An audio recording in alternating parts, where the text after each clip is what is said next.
Bienvenue pour ce tutoriel consacré à la création d'un PDF 3D.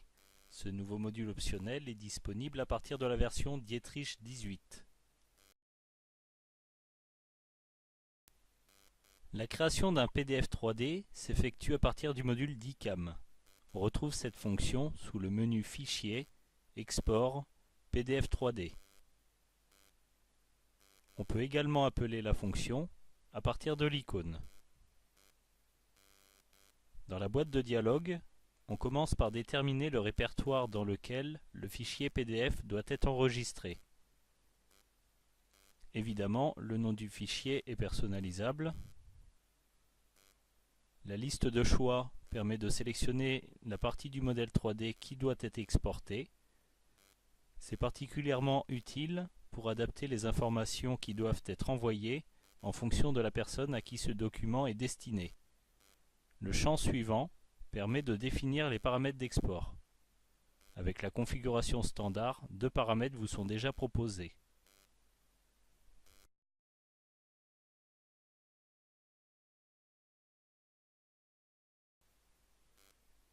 La configuration est personnalisable. Pour la modifier, il suffit de cliquer sur l'icône crayon située à l'extrémité du champ configuration. Le premier champ détermine le modèle de document qui doit être utilisé. Nous reviendrons plus tard sur la création de ces modèles.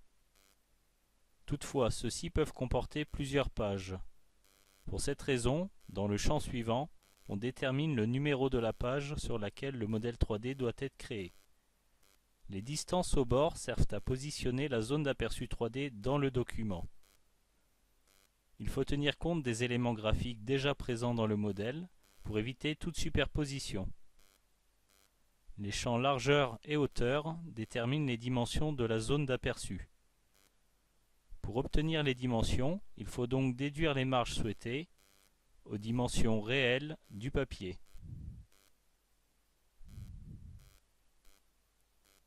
Le champ suivant permet d'exporter les propriétés des composants. Ces informations sont similaires à ce que l'on peut retrouver dans la fonction InfoVolume. En cochant cette case, le fichier est automatiquement ouvert avec le lecteur de fichiers PDF défini par défaut. Nous recommandons les solutions logicielles Adobe Acrobat Reader ou Adobe Reader pour la lecture des fichiers PDF 3D.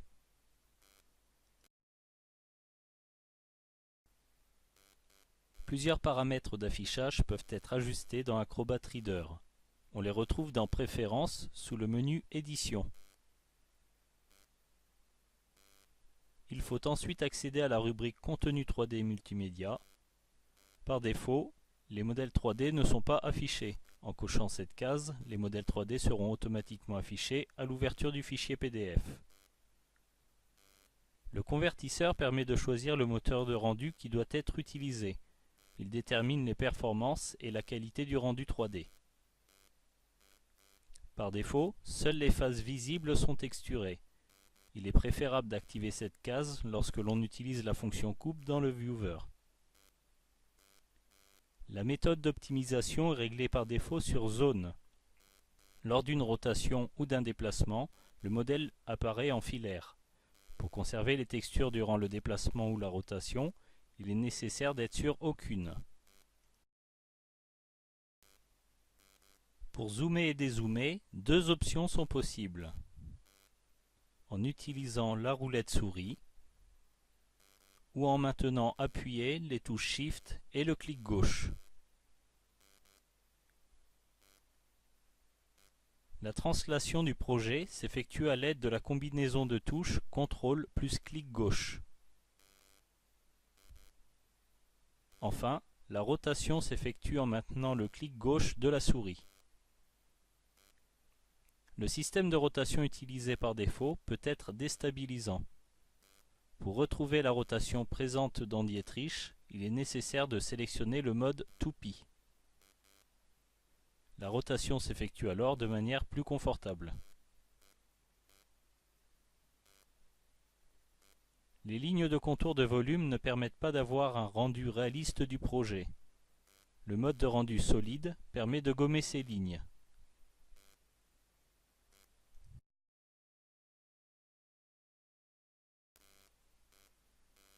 Acrobat Reader permet de créer facilement des vues en coupe du modèle 3D.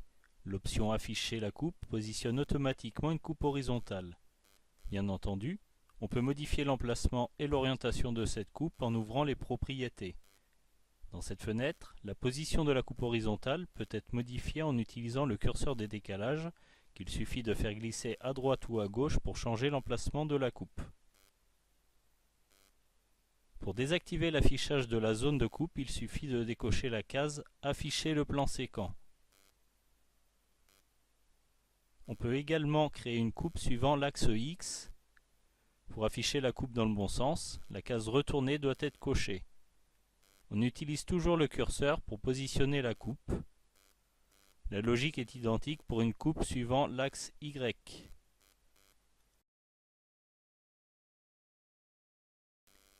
Une autre fonction intéressante permet d'ajouter des commentaires sur le modèle 3D. On positionne la bulle à l'endroit souhaité, par exemple sur une ouverture. Il ne reste plus qu'à saisir le commentaire dans la boîte de dialogue, par exemple pour indiquer le déplacement de l'ouverture. D'autres commentaires peuvent être ajoutés dans la même vue ou dans une vue différente, suivant le même principe.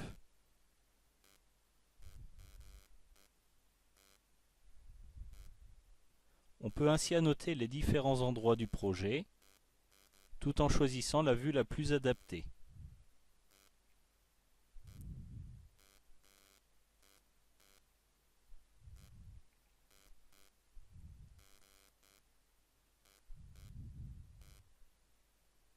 L'ensemble de ces commentaires sont visibles dans l'arborescence du modèle.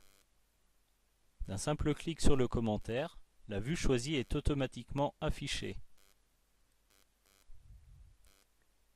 Et une autre personne peut répondre aux remarques en utilisant le champ prévu à cet effet.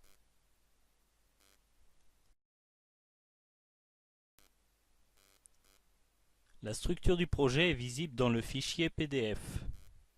Le volet de navigation s'active et se désactive à partir de la barre d'icônes. En cliquant sur les plus, on ouvre la structure du projet. On peut retrouver l'ensemble des étages, le toit et les éléments construits dans DICAM. Les murs et les planchers de chaque étage sont également visibles. On retrouve ainsi les différents composants du modèle 3D, comme les pièces d'ossature des murs. Si nécessaire, l'arborescence peut être élargie, permettant de voir les désignations un peu longues. Pour afficher un seul élément dans la zone graphique, on peut désactiver l'ensemble du modèle 3D, puis l'on sélectionne l'élément qui nous intéresse.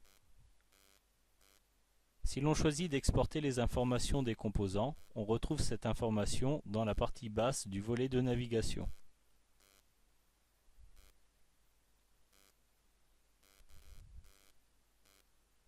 On peut aussi sélectionner graphiquement une pièce pour connaître ses propriétés. Par défaut, la géométrie est automatiquement sélectionnée dans l'arborescence. Il faut bien cliquer sur le nom de la pièce pour afficher ses propriétés.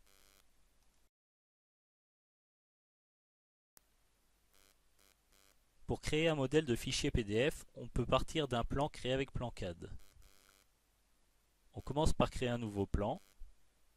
Il est préférable de prendre un modèle sans cartouche pour éviter d'avoir des informations liées au projet qui sont non souhaitées pour un modèle. Les zones de plan n'ont aucun impact sur le modèle. Seuls le format et l'orientation du papier sont importants.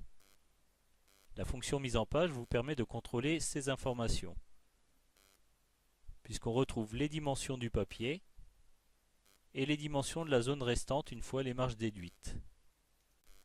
Il faut aussi tenir compte des éléments graphiques comme l'entête de plan ou toute autre information que vous souhaiteriez voir apparaître.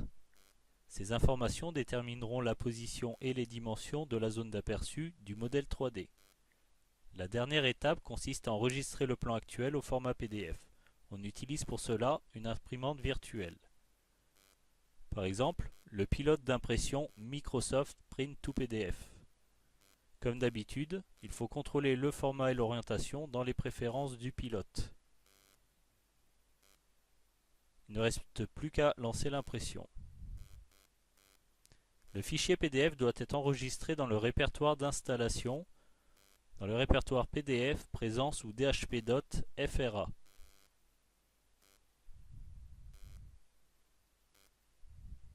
Le nom du modèle peut être choisi librement.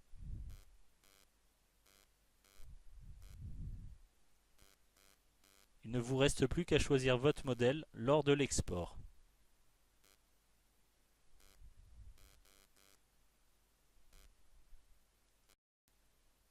Merci d'avoir visionné ce tutoriel et à bientôt pour de prochaines vidéos.